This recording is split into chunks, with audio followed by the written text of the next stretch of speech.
Hey guys, welcome to another week of WoW Weekly with Myst, and for this week's events, we have the Fated Raid will be Sanctum of Domination.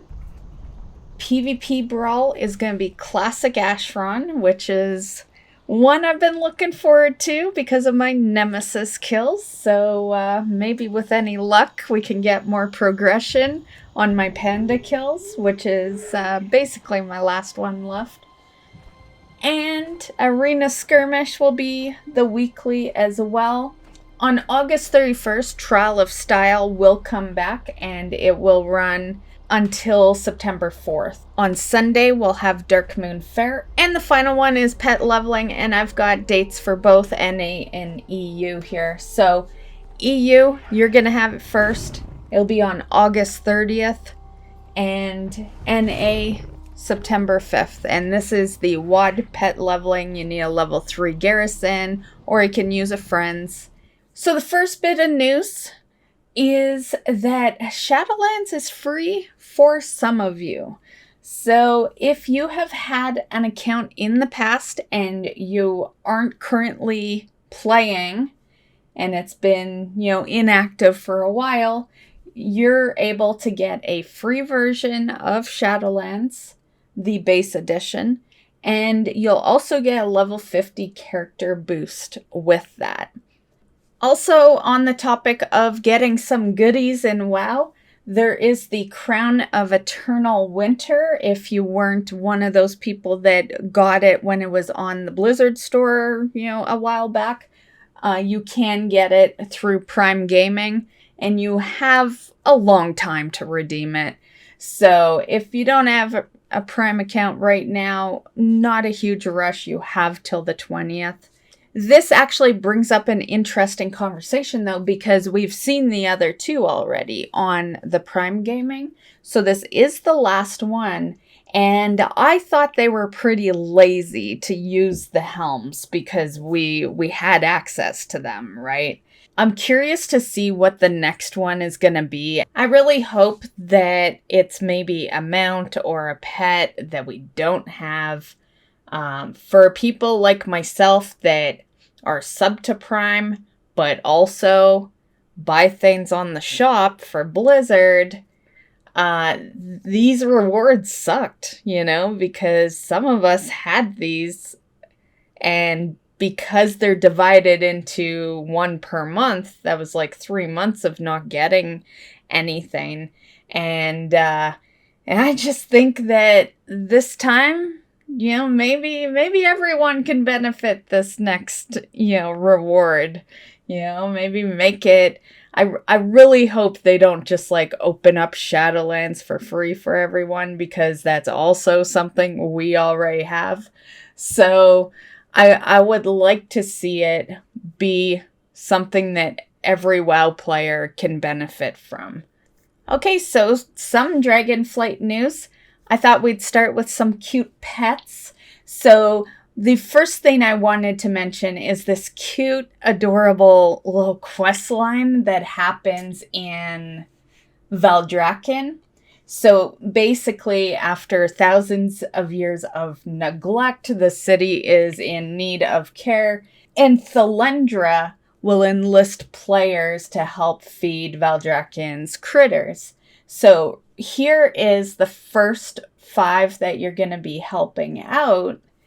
And then once you've helped them out, it will finalize with you cheering up a duckling. And how you do that is you feed them some treats, which you will learn through your Dragon Isles cooking. And I just thought this was cute because he looks so depressed. He's got a little cloud above him. It reminds me of my weather toy. Yeah, but he's depressed. We got to make him feel happy. So I thought that was super cute. On the topic of ducks, we have a toy that we just learned about this past week. It is called the Duck Stuffed Duck Lovey, and it's tailoring. So tailorers will make this, and it says, take a nap with your favorite ducky. And another thing is some frogs. Wellington is a large hornswogg that can be found in Valdrakken. And he'll be beside his companion, who is called Teller. So you can pet Wellington. As you can see, he likes it very much. Wellington apparently has a husband. His name is Beef, and he can be petted as well. There's an event. It's called the Siege of Dragonbane Keep. And if you stay and complete that event, you'll get to witness the two lovebirds or love toads reunite. Next up, I have some concept art for you. This one really made me kind of giggle when I first saw it, because the first thought in my mind was like, yeah, that's about the closest we're ever gonna get to, player housing. Like I said, concept art, so this is not real. But, if Blizzard liked it enough, who knows? So this is the Walking Cottage. This is the Alliance version, of course. And this one over here is the Horde version. It is the Walking Hut. Obviously, it doesn't matter what it's called, because it's, it's just concept art. But it could be cool. I personally like the Alliance one the best. I feel like it's got a little more going on. I find it kind of hilarious that the concept art comes straight from the Garrison. Like these are both very similar to the Garrison. Of course, that Alliance one could also resemble Elwyn. But for the most part, they definitely, like, more so that Horde one, definitely looks like your Garrison. And, and I get a kick out of that, because there's so many people that don't consider the Garrison their take on player housing. And I guess in a sense, you didn't really have a house, but you had a whole garrison, that you could decorate. So, but then I feel like a lot of people don't know you can decorate the garrison. I've had a lot of people surprised when I, talk about how I decorate it for like Christmas and Halloween, and there's definitely a lot of people out there that don't know you can decorate the garrison. But nonetheless, sidetracking a bit there, I think it's cool. Would it be a mount I use? No. It's a little big, and for those that know me, I don't really like the big mounts. Like, if it can't fit through a doorway, I pretty much don't use it. That's why I'm always on squeakers for the most part, because squeakers is like so tiny, can fit through like any doorway, and yeah. Now, as far as player housing goes, if they did put player housing in, I would want it to be much better than just a mount. Like, I'd want it to be legit player housing. I could totally see Blizzard using this concept mount as a way to like get the community off their case for a bit with the player housing, and that would be unfortunate to see them use something like that to feel better about not giving players actual player housing. As far as me, a lot of people know my opinion on player housing, but for those that don't, I don't really care. I'm yay for it, and I'm not nay for it, but like, I really don't care. Like, if it shows up, I'll use it and I'll decorate and all that, but I'm not back here hoping for it.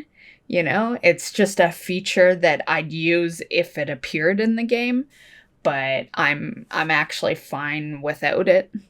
So yeah. And, one of the biggest reasons, and I've mentioned this in stream, is because I don't think they could ever give me the player housing that, like, I think about when I think of player housing, because it would take too much game resources. Next up is something I've been waiting for them to post somewhere, and finally they have. So this is a list of all the enchants we're going to have for Dragonflight.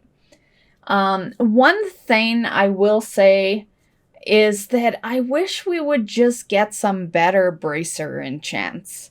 You know, I feel like back in the earlier days was like our best enchants, and now I just feel like everything bracer wise is just crap.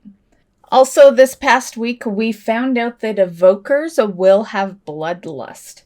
Also, there is going to be a new class that will get the battle res. There's been no confirmation on which class this will be, but I would be very surprised if it was not the Paladin. There's really only 3 classes in WoW that can do the battle res.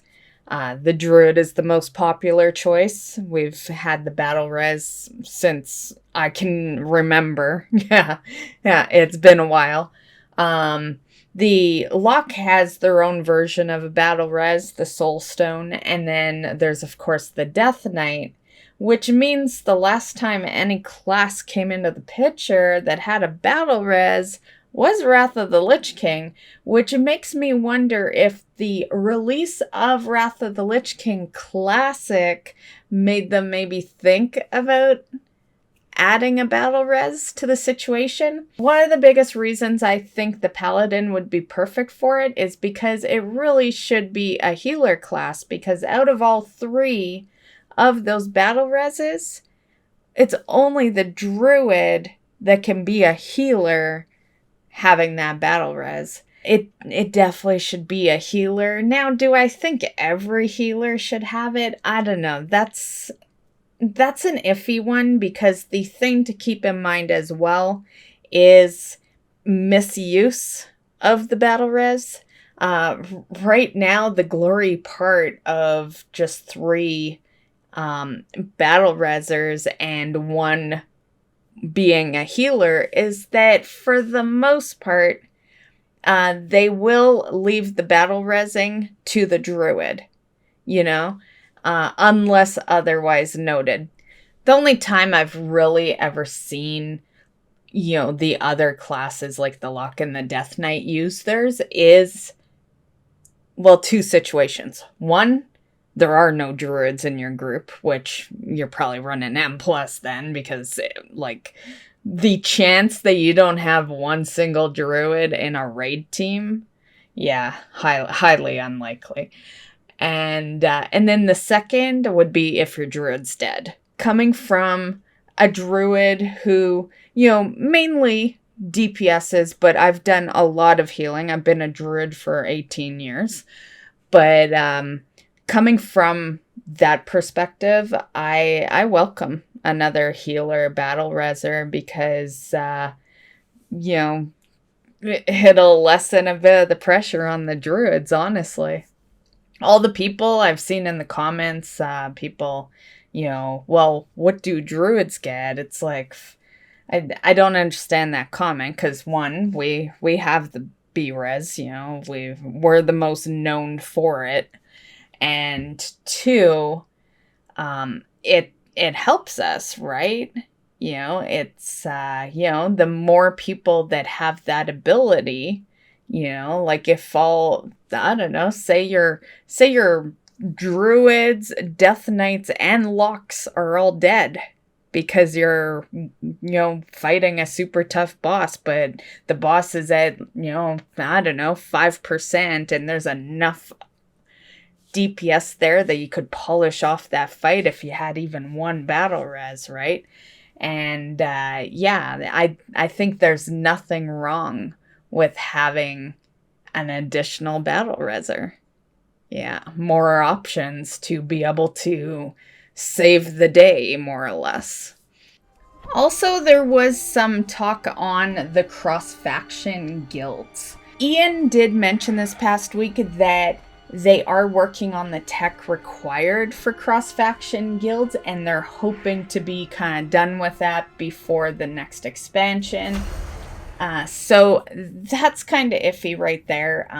Usually when they say hoping, yeah, but it could mean that it could be in a patch in Dragonflight, right? So we might not have it right at the beginning, but maybe, I don't know, maybe like halfway through Dragonflight or something, we'll have access to cross-faction guilds. I would say it's pretty good timing, you know? Like, we just got access to cross-faction to begin with.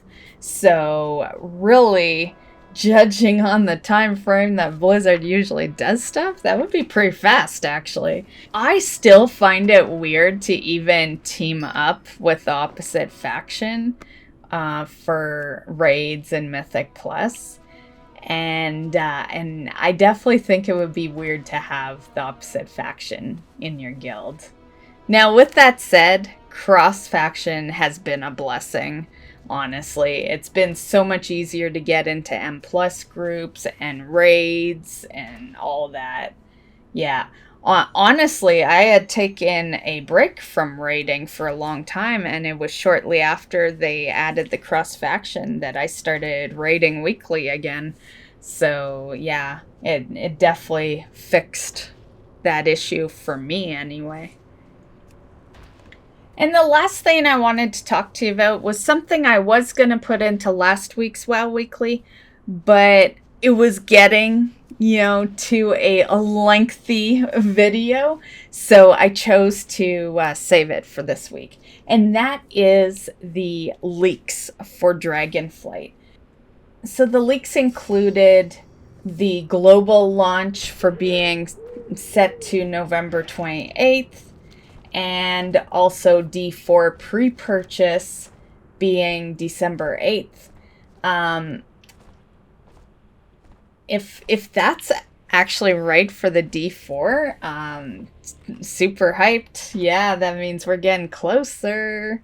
As far as Dragonflight, November 28th would not be surprising if it was the date, because a lot of the time November is the date for launch dates of new expansions, or around there, like let's say, October to December. I actually believe it, honestly. I predicted that in a WoW Weekly video probably, several months ago. When they were talking about, I think it was around the time when they had more or less put the placeholder date in place, and yeah, and we hadn't had Season 4 yet, so I was predicting Season 4 and the pre-patch and the launch date, and November was my prediction. Yeah, it was right around, I believe I said mid to late November. And so I am not at all surprised with that date. And I think it would be perfect. And that's the news. So my accomplishments. This week, technically, I only accomplished one thing. Because the second thing, I just held off. It was going to go in last week's WoW Weekly as well, but like I said, the video was getting a little long and I didn't want to extend too much. So Ivory Hawkstrider, I actually completed that 2 weeks ago. But I didn't want to put it in a WoW Weekly last week because I was doing like this guide video for it, and I wanted that to hit the channel before people knew I accomplished it, right? Because I like them to, have somewhere to go when I mention it if I have a guide, right? So you have a place to go. I'll link that video at the end of this one if you're interested. The Ivory Hawkstrider was a long grind of mine. I worked on this sucker for years. Yeah, I started it in Legion. How it starts is through pets and mounts that you can get. And I did the video for those in Legion when it was current. And I had started the grind for the Ivory Hawkstrider. But it's a tougher grind. It's PvP based. And in the beginning, it's all out in the world, so you can't rely on battlegrounds or anything in the beginning. It's not till you hit Honored they can get it through battlegrounds, which made it a little tougher to do. So yeah, but I'm glad I got it done now, and that I don't have to worry about anymore. The second accomplishment, and the last one, was the Vial of Sands recipe. So for those that watch the streams, my last stream that I did, we had changed what I wanted to do for mount farming. And I decided to start going after that Scepter of Azkir through the archaeology. And I decided, since I'm going to do that, then I might as well do it on the mage and try to get the Vial of the Sands recipe that I started farming like 10 years ago. And then I took a break because, I made my druid. So yeah, sometimes it's tough to like focus and alt on a serious grind, I was working on it all weekend, and I got it Saturday night before I went to bed. So yeah, I was really happy about that. For those that don't know, you get it through Tolvir, and it's from the jar, and you open the jar, and most of the time you get junk, and if you're really lucky, you can get the pattern. So now we're done with the mage, and I'll be continuing the farm for the mount on my main, which makes me really happy because it means I won't accidentally complete achievements on the mage. I'm a person that hates to complete achievements on the alts, so yeah, so it bugs me all the time. Yeah, so very happy about that. That was something I wanted so long ago, and yeah, it's nice to have that out of the way. And that's the video. So I hope you guys are having a great time in WoW.